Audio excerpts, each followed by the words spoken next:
राजा था जो अपनी प्रजा का बहुत ख्याल रखता था। वो अपनी प्रजा के बीच जाता और उनकी समस्याओं को सुनता था। वो कोशिश करता था कि वो उनकी समस्याओं को दूर कर सके। उसकी कर्तव्य निष्ठा के चर्चे दूर दूर तक फैले हुए थे। एक बार राजा अपने राज्य में भ्रमण करने के लिए निकले हुए थे। तब उनके कुर्ते का एक बटन टूट गया।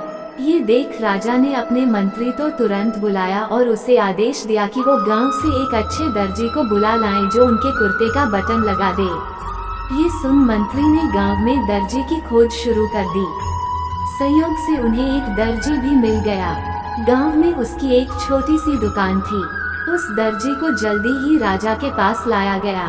उस दर्जी से राजा ने कहा कि क्या वो उसके कुर्ते के बटन सिल सकता है। दर्जी ने कहा कि यह तो बड़ा ही आसान काम है। दर्जी ने अपने थैले से धागा निकाला और कुर्ते का बटन लगा दिया। राजा बेहद खुश हुआ और उससे पूछा कि वो उन्हें कितने पैसे दे। इस पर दर्जी ने कहा कि इतने से काम के लिए वो पैसे नहीं ले सकता है। इस पर राजा ने कहा कि वो इसकी कीमत जरूर देंगे। दर्जी ने सोचा कि उसने तो बस धागा ही लगाया है, तो उसके 2 रुपये मांग लेता हूँ।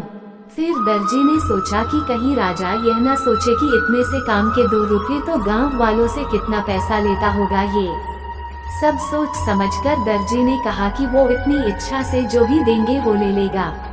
ये सुन राजा ने अपनी हैसियत के मुताबिक उसे 2 गांव देने का फैसला किया।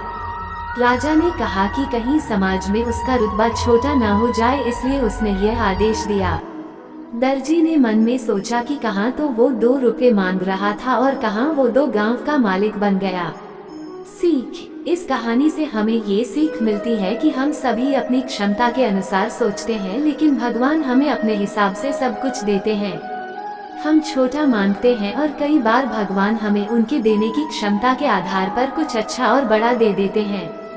इसलिए गीता में श्री कृष्ण ने भी कहा कि कर्म करो, फल की इच्छा मत करो, और यही इस कहानी का सार भी है।